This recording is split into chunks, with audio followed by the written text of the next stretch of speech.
Hello everyone. Today is episode 6 of Casual Talks, and as usual, I don't know the topic which I'm going to speak about. Mm, yeah, I'm sorry about the previous episode, that is mommy issues. Many people told that it felt cringy, and that's why I'm not going to talk about any more relationship stuff. Uh, it's just that I recently went through two breakups continuously, that is one after the other, and it was a big roller coaster ride for me, and in terms of emotions. That is why, I don't know why I come back to the relationship again and again. I don't want to go into that topic of breakups, relationship, love, etc. But the thing is, we tend to go towards Dhumavati, that is pain, depression, anxiety, disappointment again and again because it's addictive. It's like cocaine. Your exes are like cocaine. That is, once you have tasted cocaine, it feels addictive. Like you feel like texting them back, you feel like mailing them back, you feel like calling them back, you feel like hearing their voice again, seeing their beautiful face. Yeah, like because heart is such a naive thing in the body. That is, it is blind. That is, even though logically it seems unhealthy, but the heart wants what it wants. That is, we can't tell the heart, no, no, stop loving this person is torturing you. You can't tell that to the heart. The heart will take any amount of torture if it is in love. That is, when you're in love, right, you will be ready to listen everything, whatever your partner says. It's all the cuss words and torture and all that false allegations like uh, hypnotist and narcissist, selfish, and all that things you will take. You will take because you'll tolerate all the cusses because you're in love. That is, when you're in love, you'll be ready to take all the scolding because all the words uttered from your ex's mouth will seem beautiful when you're in love. When you're in love, you just feel like seeing their face, hearing their voice again and again. No amount of torture will feel like torture for you. It'll be beautiful. Even if they cheat on you, it'll be you'll not feel anything because you're in love. When you're really in love, no matter what the other person does, you will not feel any hatred towards the person. That is what unconditional love means, and that is what lacks in all the relationship. Um, that is, once you are Narayana, right? Narayana means once you reach the Anandamaya Kosha, you will have infinite amount of love and happiness. So when you are loving your absolute one, you will be okay with whatever she does or whatever he does.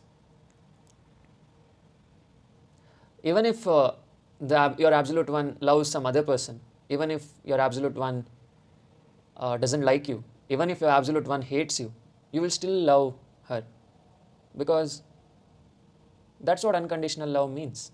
There is no condition, it is completely blind. Your heart is completely blind. So that's why after breakups, you will need your best friend to take care of you. Your best friend must remind you every day that do not text your ex, do not mail your ex, or do not call your ex. Because if you call your ex, right, the wound will open again. The wound that you closed for becoming healthy will open again and will not allow you to heal. So in order to heal, you have to not text your ex again. You have to not call them back. You have to not receive their call. You have to not reply to their text because all their text will be full of hatred and it'll feel like a small puppy, a cute little puppy biting you. Um, you love the puppy very much, but it bites you. It peels off the skin from your leg so hard it bites, but still you're loving the puppy. You're not doing anything. So that is how it feels when you're in love. You feel like you're taking care of the puppy, but still the puppy is biting you back. Even though you love the puppy doesn't understand the amount of love you have towards it. It thinks you are some evil person. some manipulative genius or whatever. But you are just in love. You just love the puppy unconditionally. So that's what I do. That is, like even during my meditation sessions, this is affecting me. That is, the breakups. So what I do is I imagine myself with my ex, just in love and no hatred. We don't have hatred towards each other, just loving each other inside the mind. And she's taking care of me, caressing my hair. In reality, in the physical realm, she hates me very much. She would not do anything. But the thing is, inside the mind, right? Your Ishtadevata will come in the form of your ex to comfort you. That is Kali. Kali will come in the form of your ex to forgive you, to comfort you, to caress your hair and tell, it's fine, Aditya. It's fine. You are loved. So that is what Ishtadevata does. Ishtadevata is a being who will take care of you even if you don't love her in return. For example, the relationship I have with Kali is such that even if I'm loving a human girl, Kali doesn't feel any amount of jealousy. She comes in the form of human girl to comfort me inside the mind. And I have to learn from this that instead of loving people who don't care about you, you have to love the person who cares about you. It may be your parents, best friend, friends, relatives, your Ishtadevata, whoever. They love you back. Why don't you love the people who love you back? Why are you behind the person who hates you? What is wrong with this generation? By generation, I mean even I'm included in that toxic generation. That is kind of fucked up mindset. These Bollywood and Hollywood movies have fucked everyone in the head. It has created a lot of drama, and everyone loves drama nowadays. That is, if anyone is not red flag, right? Uh, what they'll do is they'll convert the green flag into red flag so that the relationship will be toxic. So that is the generation we are living in. Nobody likes a very healthy relationship like how our parents were. That is, if you observe, right, our parents' generation, it's such a lovely generation, full of healthy green flags, walking around with the married life for 20, 30, 50 years, no breakups, no divorces. But our generation is influenced by the hookup culture, that is Bumble, Tinder, all that, and the love has disappeared. Everyone wants a toxic relation. Everyone wants to get tortured because of some trauma. So even I belong to that generation which likes trauma, which likes to get tortured. Yeah. So a lot of factors: social media, adult websites, Hollywood and Bollywood movies, and a lot of things influences your mind to feel what you feel. The thing about external world is uh, it has lot of factors which can slowly change you.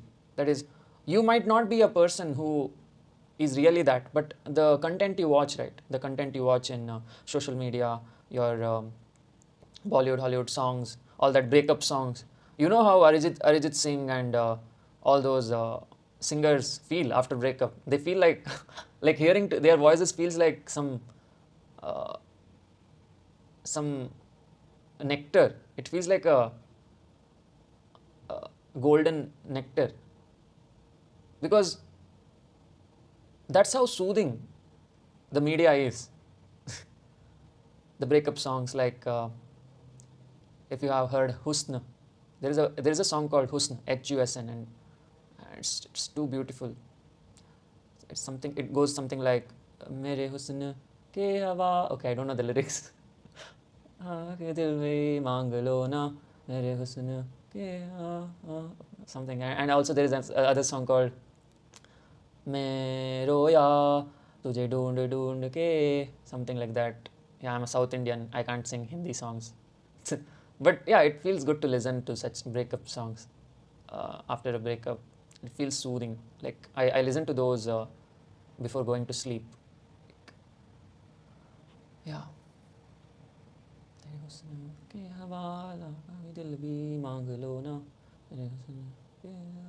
Yeah, something like that. Yeah, you can go and listen to that if you are interested. But otherwise, see these drama, right? These what is that?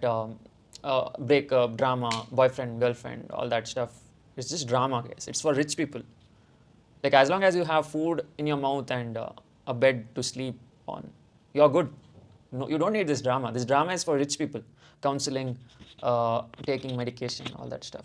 As long as you have food and sleep, one slap to your Muladhara chakra and you'll be all right. See, I was also belonging to this spoilt generation when I was in India. That is when I was at home, when my mother used to cook everything for me, when I was living comfortably uh, and sleeping on bed and eating whatever my mother cooks. When I was taking my parents for granted, I was that spoiled child who didn't, who was always trying to find love and all that stuff, who was trying to find the drama in life to feel sad upon.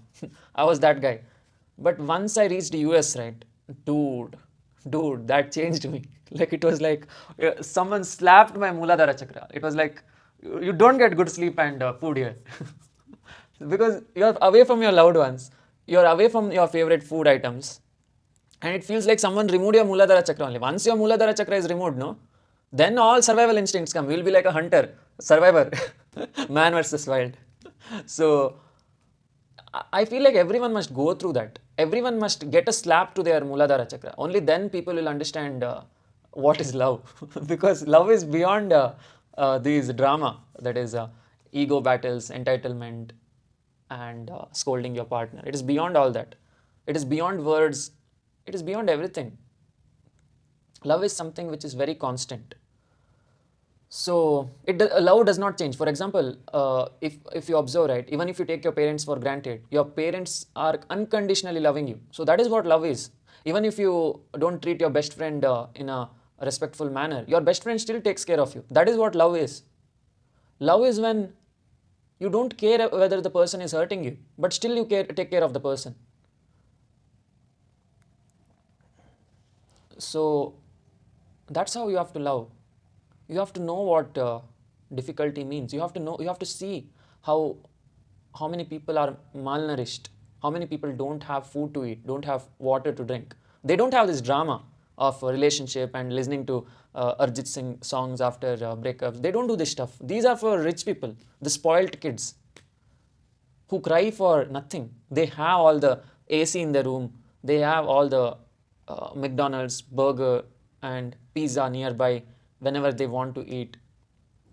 These are spoiled generation, guys. Whoever is listening to this breakup songs, right, including me, is a spoiled generation. We have to realize this. We have to come out of this drama and focus on what is life. Life is when you are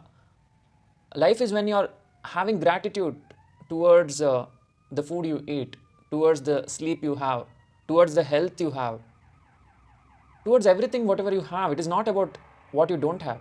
It is not about if you don't have a girlfriend or boyfriend or whatever. Wait a minute. I think some ambulance or fire extinguisher. Yeah, the thing about US is here a fire extinguisher comes easily. That is, if you cook something, right, like some uh, bread or chapati or whatever, if it burns and if smoke comes through that pan, the siren gets turned on, and we have to put some air so that the smoke goes away. Otherwise, the fire extinguisher comes to the apartment. Yeah, these are the things of US where fire is valued a lot. That is, smoke is considered very dangerous here. So it's not like India where we can cook whatever we want, like how much ever smoke, tandoori. We can't keep like full tandoor on, and we can't let smoke inside the house here. So a lot of precautions, a lot of fire extinguishers, a lot of firefighters who are ready to extinguish the fire of your kitchen. So we have to take precautions here. Anyways, what I was talking about? Yeah, I was talking about we have to the gratitude. That is, we have to have gratitude towards the things we have in life, rather what we don't have. We have to be thankful for the food, sleep, shelter, for parents, loved ones, friends, best friends, and all the things. Don't care about what you don't have. Only when you're thankful to Mother Nature for what she has provided you, only then she will provide you more. Otherwise, why would she provide something for a spoiled child? Spoiled children don't deserve anything. That is, they already have so many things.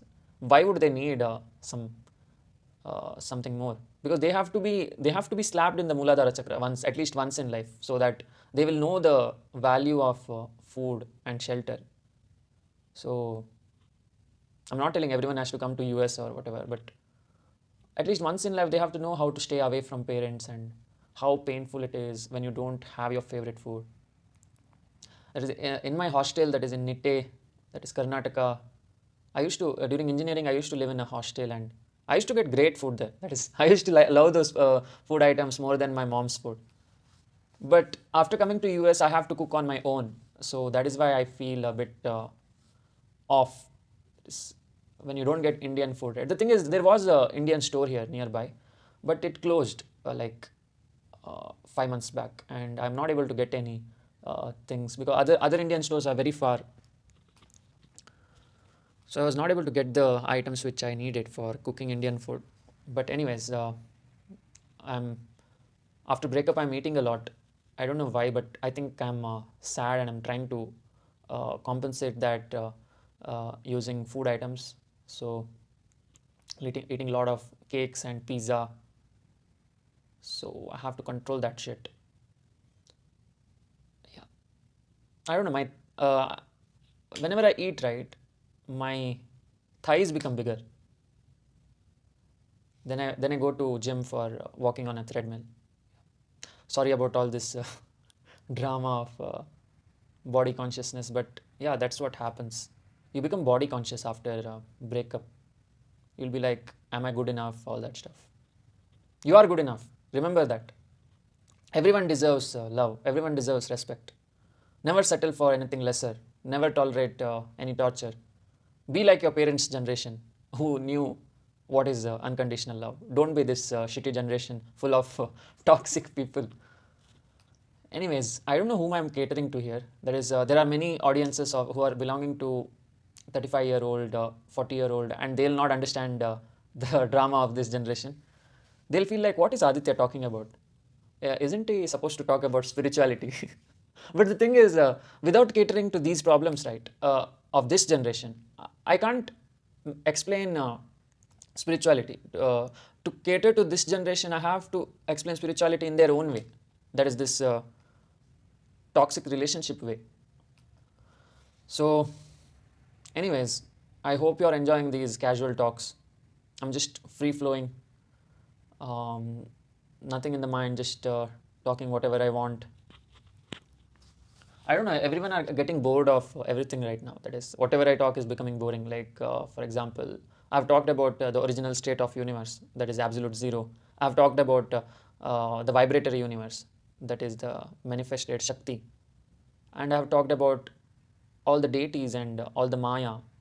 I've told that all the deities also belong to the Maya. All the multidimensional beings also belong to the Maya. So many have got offended by that. That is, when I tell the deities belong to the Maya, right? The multidimensional beings belong to the part of illusion. Like how I am a part of your illusion. Similarly, even the deities are part of your illusion only. So when I tell such things, some people get offended. They tell that no, the deities don't belong to the Maya. They are out of the Maya. The thing is, there are 3 layers of Maya. One is the Maya of the physical realm, the 5 sensory organs. The second is the Maya of the mind. That is the astral realm. Third is the Maya of desire forces. So these desire forces are being controlled by the multidimensional beings. And the astral realm is filled with your emotion and intellect and a lot of astral entities. So after death, you will go to the astral realm if you are capable enough. If you still have the desire of the physical realm, you will come back here itself. So this is the 3 layers of Maya covering the pure consciousness. The pure consciousness does not vibrate. It does not have anything in it. No polarity, no duality, no plus or minus, no good and bad. Nothing is there in it. No questions and answers. So that is what the real state of universe is. Absolute zero. 0 hertz, no vibrations. So from that absolute zero, when it starts vibrating, this manifested universe is visible. So this I have told a lot of times, and many people have gotten bored of this topic. And the thing about this topic is a lot of scientists have not figured this out. They still think they are able to decipher the universe using rockets and stuff. You can't decipher the physical realm. It is physical realm is limited. It is only belonging to the five sensory frequencies. So I don't know when the scientists will realize that the original state of universe is 0 hertz. But anyways, I'm just a YouTuber trying to promote the truth. I don't know when the scientists will watch this stuff. I think they know this stuff, but they are not teaching in the schools and colleges. They have to teach, scientists have to teach how to transcend using their scientific methods and all that stuff. I don't know why they are busy in creating nuclear energy, all that stuff. Everyone are promoting business, guys. Nobody is promoting truth. See, the thing is, the more people the more people you get stuck, the more people get stuck on earth, the more business you get. That is the business-minded people, right? The Illuminati class, the elite class. Their business will flourish only if there are a lot of humans on planet Earth. And that is why nobody teaches how to transcend, because once you teach people how to transcend, then their business model will drop. All the huge companies like Apple, Microsoft, and a lot of other companies, I don't know the names, but a lot of companies will have to shut down their businesses because there are no humans on Earth to become slaves. We are all slaves of these slaves of these multinational companies, and I don't know, we have gotten used to becoming a slave and nobody is planning to transcend. So I'm just a small YouTuber trying my best to promote truth, promote absolute zero, promote finding absolute one, I'm trying to promote love. But what I'm getting back is only some doubts. That is, I'm getting only skeptics here. There is a lot of skeptics and non-believers, as if I'm trying to make them believe something. I'm not trying to make them believe something. I'm trying to tell them that don't believe anything. That is, don't believe your five sensory frequencies. The thing about today's skeptics, right, whatever they call as atheist or whatever, they are not atheists. They are believers of the five sensory input. They believe that the world exists. So they are not atheists. Atheist is a person who does not believe in anything, who does not believe in any frequency realm. But nowadays, atheists are the people who believe in the physical realm frequencies. That is the Vibgyor color and audio range 20 hertz, 20,000 hertz. So the real atheists are the ones who don't believe in anything. The Advaita fanboys, right, who call everything as Maya. They are the real atheists. So I'm promoting atheism here. I'm not promoting anything. The thing about this path of spirituality is to become Shiva, that is the ultimate atheist, you have to meet the other multidimensional beings like Ganapati, Krishna, Kali, etc. Once you meet such powerful entities in the astral and causal realm, it will be easier for you to become the ultimate atheist, that is Shiva. Shiva is the 0 hertz state of consciousness which does not believe in anything. So to reach that state, we have to meet the multidimensional beings of the astral and causal realm. Only then we can go there. Otherwise, using humans, you can't go. No human is capable enough to take you towards Shiva. Only astral and causal beings can take you towards Shiva, because astral and causal beings are 1 step or 2 step near to Shiva than you. You are very far. You are in the physical realm. You are in the alpha, beta, gamma frequency range. So to go towards the 0 hertz, you have to meet the entities in the theta and delta frequency range. That is the astral and causal. Otherwise, it will be very difficult to go there on your own. So that is why instead of reincarnating as humans, stupid humans, who still think the five sensory input is real, instead of being in such place, go to place where the beings are intelligent. Go to planets where the beings are intelligent. So that's what I'm trying to do. I'm trying to take you to a place where people are intelligent instead of dumb, like here. Here the scientists think they are some great thinkers. They are not great thinkers. They are stuck in their own mind loop. They don't want to explore the truth. They have made up some theories inside the mind and they want to believe that stuff. Everyone has come from 0 hertz. The deities, plants, animals, birds, humans, every manifestation has come from 0 hertz. So this is like the basic truth. This truth must be taught in first grade. Otherwise, humans will grow stupid. They'll grow like idiots. Everyone will grow to be a sheep of multinational companies. And I don't want that to happen, at least in the future. I want tantric schools and colleges where people are taught about the absolute zero and all that stuff instead of this nonsense of making money. Money can't make you transcend. Only your sadhana, only your concentration can. So you have to focus on your concentration levels, your sadhana, your love. Love and concentration is the most important thing to transcend. So stay away from this drama of breakups, relationship. Even I belong to that drama. So even I'm trying to come out of that drama. But the thing is, it feels good to listen to breakup songs after breakup. But I'll try to come out of it and be a simple man who is thankful for food and sleep, and who is not sad for some girl who doesn't care about him. So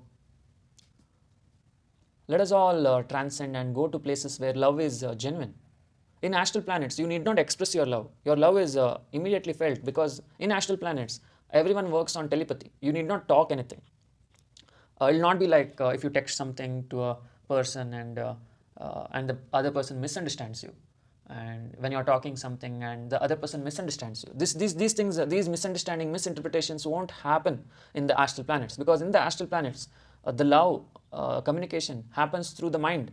That is, you need not talk anything.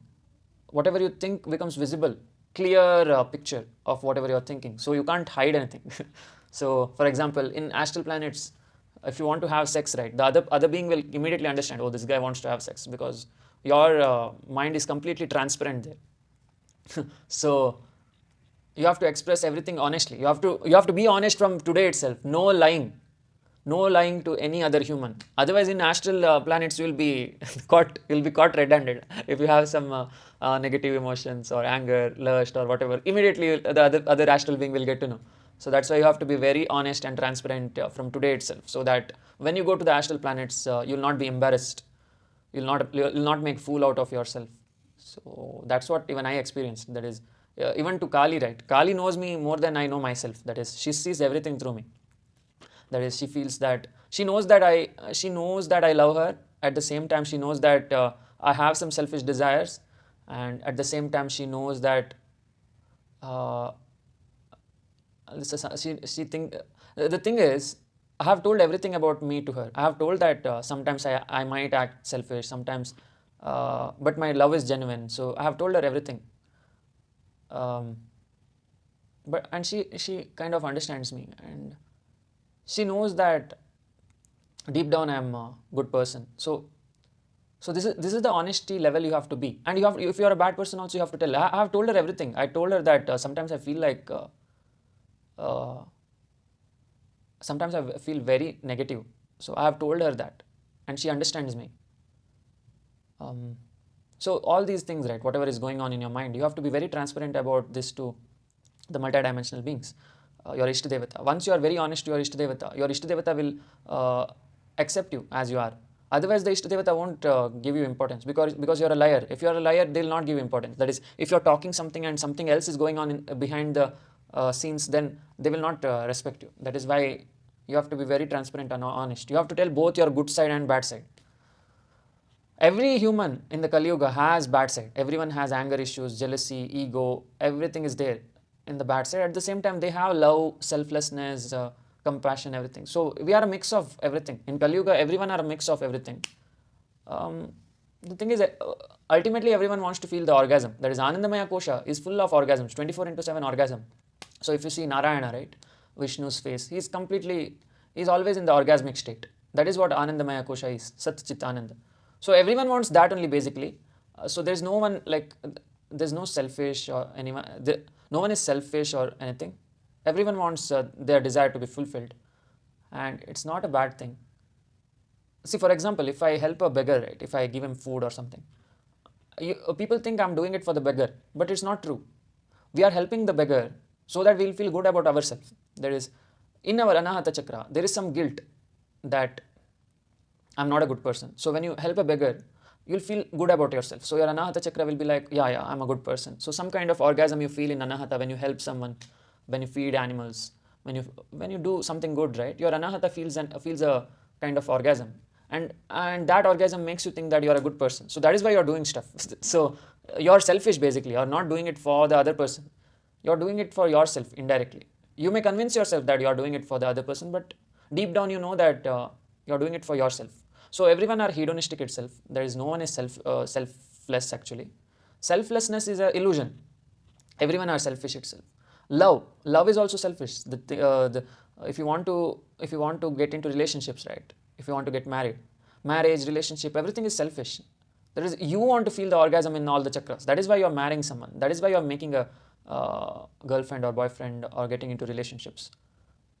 Everything is selfish itself because everything leads to orgasms and you care only about your orgasms.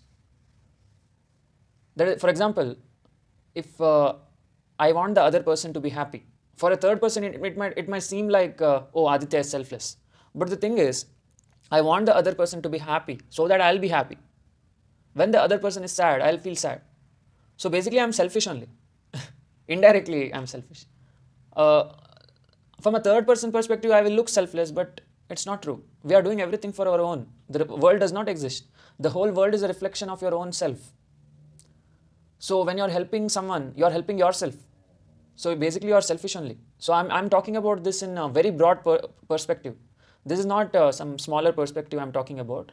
Like how in Friends, right, in the comedy show Friends, Joey Tribbiani tells to Phoebe Buffet that there are no selfless deeds. All selfless deeds are selfish. So that has so much truth in it, because every one of us are helping others for our own self, not for the other people's sake. So you have to know this truth. You're doing it for your own orgasm, anahata orgasm or whatever.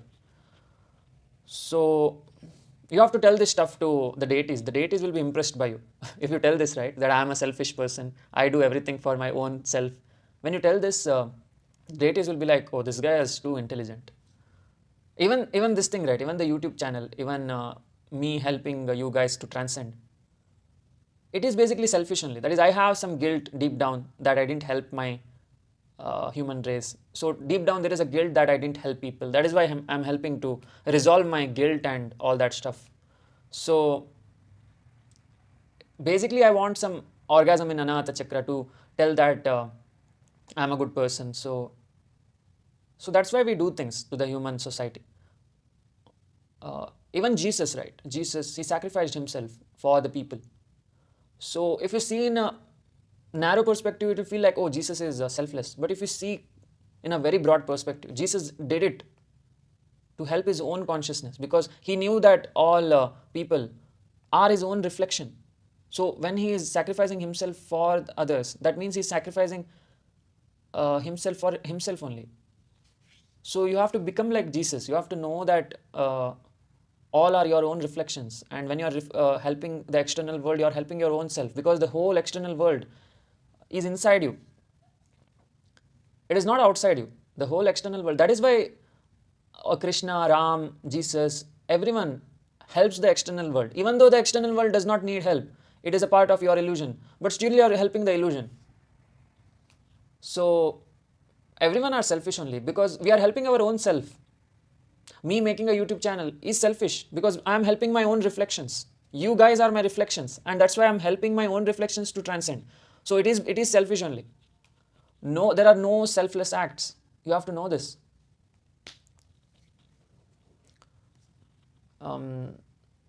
Yeah, but this is too broad perspective. If you see in this angle, then you can remove the word selfless from the dictionary. But I wouldn't suggest that because, yeah, I would suggest being normal itself. That is, see everything in a narrow-minded perspective. Otherwise, there will be no difference between selfish and selfless. The words will not have meaning. That is why it's better you stick to your normal human eyes instead of seeing everything in the eyes of Shiva. So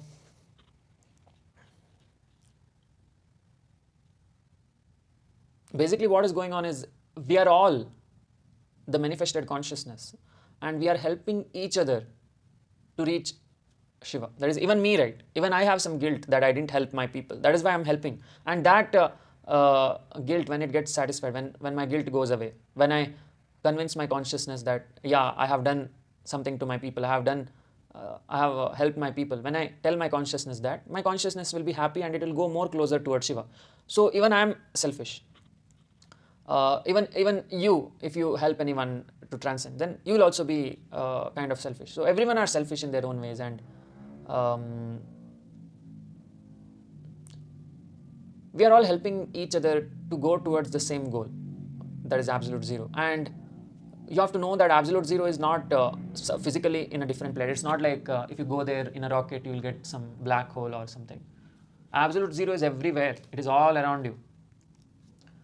But you're not able to see it because it does not interact with you. Only the manifested universe interacts with you. So to feel absolute zero, you have to meditate a lot, crush all the dualities, all the vibrations you have to stop. That's what Buddhist monks do. They stop the vibrations in their body and they merge with they dissolve in the eternal consciousness. The thing about Buddhism is, Buddhist monks don't care about the afterlife. That is, they don't care about after effects of reaching the absolute zero. But monks like Yogananda, Yukteswar Giri, they have explained what is there after you reach the absolute zero. After you reach Nirvikalpa Samadhi, what will happen, they have explained. So Hinduism is like explaining things which are way beyond absolute zero. Once you reach absolute zero, you will pop up in different planets, higher planets like Bhur, Bhuva, Swaha, Maha, Jana, Tapa. So Hinduism has covered topics which are way beyond Nirvikalpa Samadhi. Whereas Buddhist monks don't concentrate on after math, they only concentrate on how to reach absolute zero. That's it. Because whatever happens after absolute zero is not in our hands. That is why in syllabus copy of Buddhist monks, there is no higher lokas. There is higher lokas like Bhur, Bhuva, Swaha. It's not observed, noted down. Only absolute zero is noted down. Yeah, you can follow that path also, where you're completely focusing on becoming null. No other intervention you are expecting. That is, you are not taking the help of other multidimensional entities. But Buddhist monks takes care of the Tibetan Buddhism, that is Vajrayana Buddhism. They take the help of Tarama. They take the help of Akshobhya Bhairav. They take the help of Vajravairochani, that is Chinnamasta. So they take the help of 3 deities to reach absolute zero. We in Hinduism we take the help of lot of deities, all the 18 deities. So 18 deities are the most prominent. That is why I have included all of them in this path. The other deities are like the incarnations, that is variations of the same 18 deities. If you see in a broader perspective, right, there are only in Hinduism there are only Brahma, Vishnu, Maheshwara, then Saraswati, Lakshmi, Parvati, Ganapati, Kartikeya, Subramanya, Hanuman. So there are total 9 actually. Again I'll repeat, Brahma, Vishnu, Maheshwara, Saraswati, Lakshmi, Parvati, Ganapati, Kartikeya, Subramanya, and Hanuman. So there are only 9 deities in Hinduism. All other deities are the reincarnations. The Dasha Mahavidyas are the incarnations of Parvati. In the Dasha Mahavidya, Mahavidya Kamala is the variation of Lakshmi, and Mahavidya Matangi is the variation of Saraswati. So basically the main deities are only 9 in Hinduism, but they make lot of other deities using the 9 deities stories, that is Leelas, Puranas. So these Leela is going on in the causal planets, and the Saptarishis have noted down these Leela and they have written the Puranas. So the Puranas belong to the causal planets actually. So in the causal planets they are literally happening, whereas when it comes to the physical realm we take it in a metaphorical manner. So this is how it works. I hope this video has brought some light to your consciousness. I think I have consumed a lot of time. I don't want to talk too much because then it will get boring. A lot of people have complained that I talk too much in these videos, so that's why I have to cut it down. So I'm ending this video right now. Thanks for watching. We'll meet in the next video. Jai Mahakal.